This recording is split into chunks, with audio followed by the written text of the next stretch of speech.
Welcome to खोलो किताब। आज हम क्लास 6th, 7th और 8th की गतिविधि पत्रक संख्या 48 सॉल्व करेंगे जो 17 मार्च को आपको दी गई है। ऊपर यहाँ आप अपना नाम लिखेंगे। यहाँ जो भी आपके शिक्षक या शिक्षिका हैं उनका नाम लिखेंगे। अगर आप चैनल पर नए हैं तो पहले चैनल को ज़रूर सब्सक्राइब कर दें और वीडियो पसंद आए तो लाइक एंड कमेंट करना ना भूलें।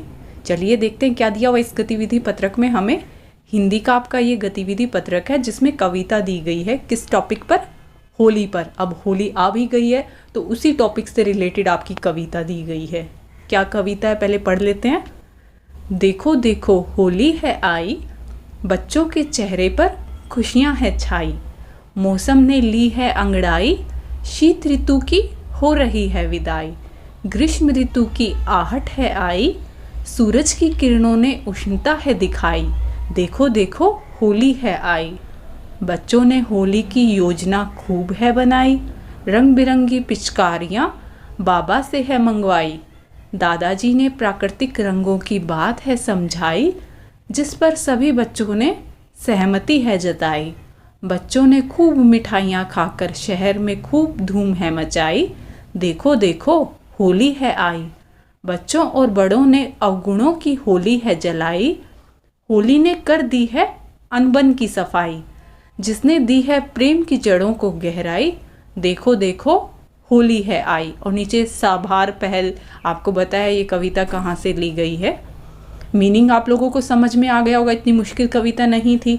यही बताया गया है कि देखो होली आ गई है और बच्चे काफ़ी खुश हैं, सबके चेहरे पर नज़र आ रहा है कि बहुत खुश हो रखे हैं बच्चे। शीत ऋतु मतलब ठंड की विदाई हो रही है, ठंड जा रही है। और ग्रीष्म ऋतु की आहट की गर्मियाँ अब आनी स्टार्ट हो गई हैं। सूरज की किरणों में अब ज़्यादा गर्मी हमें दिखाई दे रही है, ज़्यादा गर्म फील हो रही है। अभी तक तो हमें सूरज की धूप अच्छी लगती थी क्योंकि सर्दियाँ चल रही थी, शीत ऋतु। अब शीत ऋतु ख़त्म हो रही है, विदाई हो रही है, गर्मियाँ आ रही हैं तो हमें वो किरणें और ज़्यादा गर्म फील होती हैं। देखो देखो होली है आई। और बच्चों ने पूरी प्लानिंग कर रखी है। अपने बाबा से उन्होंने रंग बिरंगी पिचकारियाँ मंगवा ली हैं। उनके दादाजी ने उन्हें बताया है कि प्राकृतिक रंगों का इस्तेमाल करना चाहिए। एक तो होते केमिकल वाले रंग जो खतरनाक होते हैं एक तरीके से, और प्राकृतिक रंग सही रहते हैं। तो उनके दादाजी ने उन्हें समझाया है कि हमें प्राकृतिक रंगों को यूज़ करना चाहिए, केमिकल वाले वैसे रंग नहीं यूज़ करने चाहिए, वो हमारी स्किन के लिए सही नहीं होते हैं, एलर्जी हो सकती है उससे। तो बच्चों को भी वो चीज़ समझ में आ गई, उन्होंने सहमति है जताई। जो बात उनके दादाजी ने उन्हें समझाई वो बच्चों को समझ में भी आ गई, उन्होंने भी उसमें स्वीकार किया उस बात को, सहमति दिखाई है अपनी।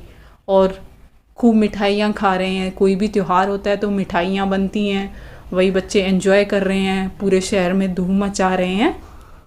सब ने, बच्चों ने भी और बड़ों ने भी अपनी बुराइयों को जला दिया है होली में, कि सब अच्छाई अपनाएंगे और आपस में जो भी अनबन थी उसको भूल जाएंगे, सब गले मिलेंगे, प्यार से रहेंगे। वो चीज़ हमें होली पे बताई जाती है। तो वही पूरा इस कविता के अंदर दिया गया था। अब क्वेश्चन आंसर देख लेते हैं। फर्स्ट क्वेश्चन है, आप होली किस प्रकार मनाना चाहेंगे? इस पर्व को मनाते समय आप किन किन बातों का ध्यान रखेंगे? अब होली आप कैसे मनाते हो, पहले तो आप वो बताओगे कि कैसे आप चाहोगे कि इस बार आपको होली मनानी है, और फिर क्या क्या ध्यान रखोगे। जैसे होली वाले दिन सुबह सुबह घर में मम्मी बोल देती है ना कि बेटा अच्छे से फेस पे क्रीम वगैरह लगा लो, तेल वगैरह लगा लो, ताकि कोई रंग आपकी स्किन पे एलर्जी ना करे, ज़्यादा टाइम तक वो स्किन के साथ रिएक्ट ना कर पाए, इसलिए पहले बीच में एक ऑयल की लेयर लगा देते हैं। ऐसे बहुत सी चीज़ों का ध्यान रखते हैं, है ना। अपनी आँखों को बचा कर रखना है, कोई रंग डाले ना ही किसी और को ऐसे तंग करना है ज़बरदस्ती। उसके आप कलर लगा रहे हो, उसकी आँखों में डाल दिया या मुंह में डाल दिया, ऐसी कोई हरकत नहीं करनी है। उन सब बातों का ध्यान रखना है। तो आप इसके आंसर में ये लिख सकते हो।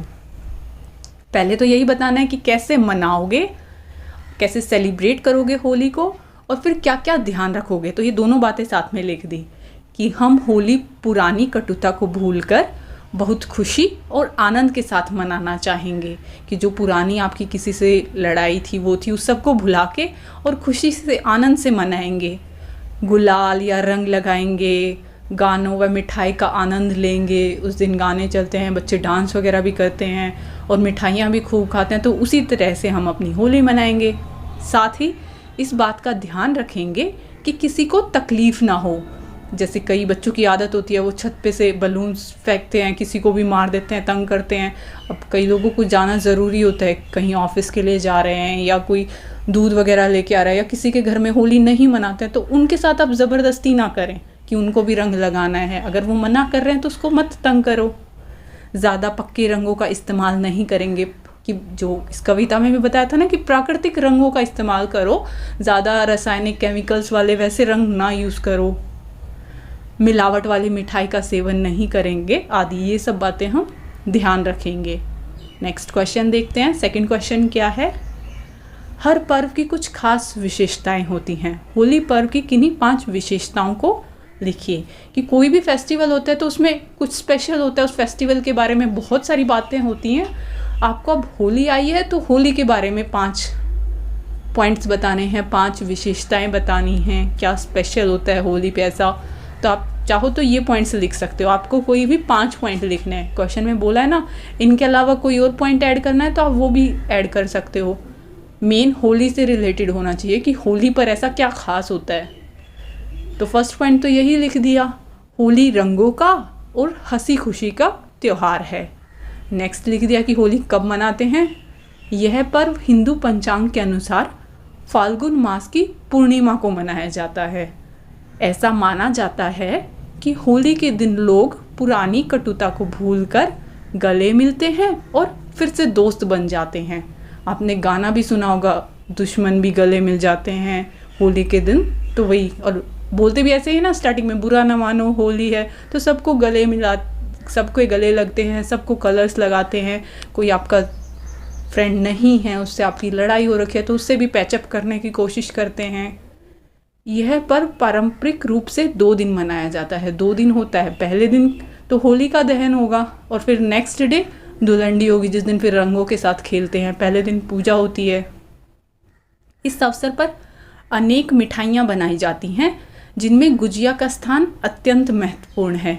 वैसे तो बहुत मिठाइयाँ बनती हैं, होली हो गया या कोई और भी फेस्टिवल हो गया, कोई भी पर्व हो गया तो मिठाइयाँ तो बनती हैं, बट खासकर इस टाइम पे कौन सी स्पेशल होती है? गुजिया। ब्रिज की होली आज भी सारे देश के आकर्षण का बिंदु होती है और बरसाने की लठमार होली काफ़ी प्रसिद्ध है। वहाँ बहुत अच्छे से बहुत बड़ा सेलिब्रेशन होता है होली पर, जो काफ़ी फेमस है।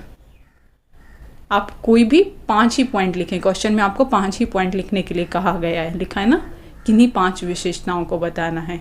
नेक्स्ट क्वेश्चन क्या है? होली आने पर किस ऋतु की विदाई होती है?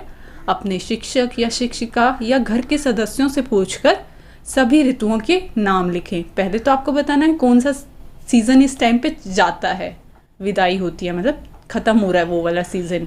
और फिर बाकी कितनी सीजन्स होते हैं आपको सबके नाम भी बताने हैं। सीजन्स के नाम हम पहले भी पढ़ चुके हैं। आपकी एक और कविता आई थी मौसम से रिलेटेड, जिसमें हमने कई सीजन्स के बारे में, सभी ऋतुओं के बारे में पढ़ा था। अब आपको एक तो उन सब ऋतुओं के नाम बताने हैं और साथ में अभी किसकी विदाई हो रही है। तो आप सबको पता ही होगा, इस कविता के अंदर भी आया था कौन सी ऋतु फिलहाल के टाइम पर जा रही है। सर्दियाँ जा रही है ना, तो सर्दियाँ ना लिख के हम उसको क्या नाम बोलते हैं? शीत ऋतु। आप पहले तो बता दें कि कौन सी ऋतु जा रही है, किसकी विदाई हो रही है। होली आने पर शीत ऋतु की विदाई होती है। अब बहुत गर्मी भी आपको फील होनी स्टार्ट हो गई होगी कि सर्दियाँ ख़त्म हो गई हैं। और साथ में पूछा था सभी ऋतुओं के नाम, तो ये सभी ऋतुओं के नाम लिख दिए, इंग्लिश में भी लिख दिए और हिंदी में भी लिख दिए हैं। कि वसंत ऋतु होता है, स्प्रिंग सीजन, अभी फ़िलहाल वाला टाइम आप कह सकते हो, जब इतनी ज़्यादा गर्मी नहीं होती। फ़िलहाल 1-2 दिन से तो बहुत ज़्यादा गर्मी हो रखी है, बट वसंत ऋतु सर्दियों के एग्जैक्ट बाद आता है। सर्दियों के बाद वसंत ऋतु आता है, फिर ग्रीष्म ऋतु स्टार्ट हो जाती है, समर स्टार्ट हो जाती है। फिर जैसे ही समर ख़त्म होगी, वर्षा ऋतु स्टार्ट हो जाती है, मानसून सीज़न। मानसून के बाद क्या आएगा? ऑटम सीज़न, शरद ऋतु वाला, पतझड़ वाला जो सीज़न होता है। फिर उसके बाद हेमंत ऋतु, जिसको इंग्लिश में बोलते हैं प्री विंटर सीज़न। फिर प्री विंटर सीजन के बाद आएंगे विंटर्स, जो शीत ऋतु होता है। और शीत ऋतु के बाद फिर यही साइकिल दोबारा से स्टार्ट हो जाती है। फिर वसंत ऋतु, ग्रीष्म ऋतु, वर्षा ऋतु, ऐसे ये पूरी साइकिल चलती रहती है। तो ये सभी ऋतुओं के आपको नाम भी लिखने थे इस क्वेश्चन के आंसर के साथ। पहले ये भी मेंशन करना है कौन सी ऋतु अभी जा रही है, किसकी विदाई हो रही है।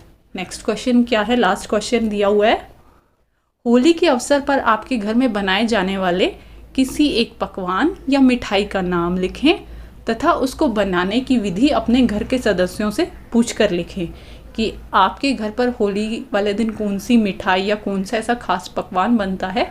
आपको उसका पहले तो नाम बताना है और फिर उसको कैसे बनाया जाता है, क्या उसका पूरा प्रोसीजर होता है, वो आपको लिखना है अपने घर के सदस्यों से पूछकर। आप में से कई लोग अगर किचन का काम करते होंगे, जानते होंगे, तो उन्हें पता होगा कि ये वाली मिठाई बनती है और ये ऐसे बनाई जाती है। और अगर नहीं पता तो अपने घर में पूछ के लिख सकते हैं। नाम तो आप सबको पता ही होगा मिठाइयों के। अब स्पेशली मैंने यहाँ मेंशन की थी सेकंड क्वेश्चन के आंसर में गुजिया के बारे में, तो मैं गुजिया का ही एक्सप्लेन कर रही हूँ कि मिठाई का नाम बताना था गुजिया और उसको बनाने का पूरा प्रोसीजर बताना था, विधि बतानी थी, तो वो लिख दी कि कैसे गुजिया को बनाया जाता है। अब ज़रूरी नहीं है सब लोग ऐसे ही बनाते होंगे, ये शॉर्ट फॉर्म में लिखा है। आप किसी कुकिंग चैनल पर देखोगे तो बहुत अच्छे से वो लोग समझाते हैं, अब ये तेल इतना गर्म करना है, इतनी देर इसको पकाना है, ऐसे आटा गूँथना है। ये मैंने शॉर्ट फॉर्म में लिखा है कि सबसे पहले तो सूजी, खोआ, मावा और कद्दूकस किया हुआ नारियल को हल्की आंच पर अलग अलग भून लेते हैं। सारे आइटम्स को अलग अलग भून लिया, सूजी को भी थोड़ा सा भून लिया, नारियल को भून लिया और मावे वगैरह को भून लिया।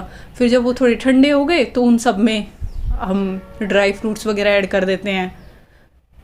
क्या क्या, बादाम, इलायची पाउडर, चीनी, किशमिश ऐड करनी है, किशमिश कर लो, काजू कर लो, जो भी मिक्स करना है, मिक्सचर तैयार करना है एक तरीके से इन सब का। खोआ मिला दिया उसमें, मावा भी, ये सारी चीज़ें मिक्स करने के बाद ये हो गया आपका अंदर भरने की फिलिंग तैयार।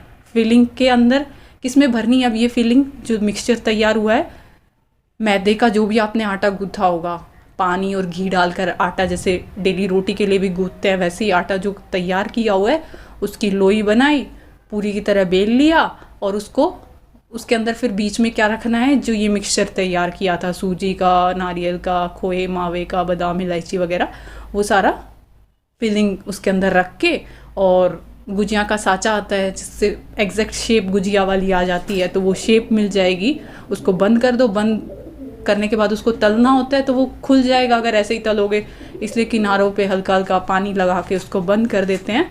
आपको ज़रूरी नहीं है यही रेसिपी लिखने, कोई आसान सी भी लिख सकते हो। जो भी आप मिठाई लिखो उसकी रेसिपी नेट से देख सकते हो या अपने घर वालों से पूछकर तब लिख सकते हो। जैसे हलवे की लिख दी, खीर की लिख दी, या कोई और नॉर्मल आइटम लिख दिया जो इजी रहे बनाना। क्योंकि हो सकता है कई बच्चों ने गुजिया ना देखी हो कैसे बनाते हैं, या ना सुनी भी ना हो कि गुजिया क्या चीज़ होती है, तो उन लोगों को फिर ये अजीब लग रहा होगा कि उसका साँचा कैसा होता है, कैसे उसको शेप दी जाती है। आपको जो इजी लगे वही लिखें। आई होप आप लोगों को समझ में आई होगी। इसी के साथ ये एक्टिविटी शीट हमारी कंप्लीट हुई। मिलते हैं नेक्स्ट वीडियो में अगली एक्टिविटी शीट के साथ। Don't forget to like, comment, share and subscribe the channel. Thank you.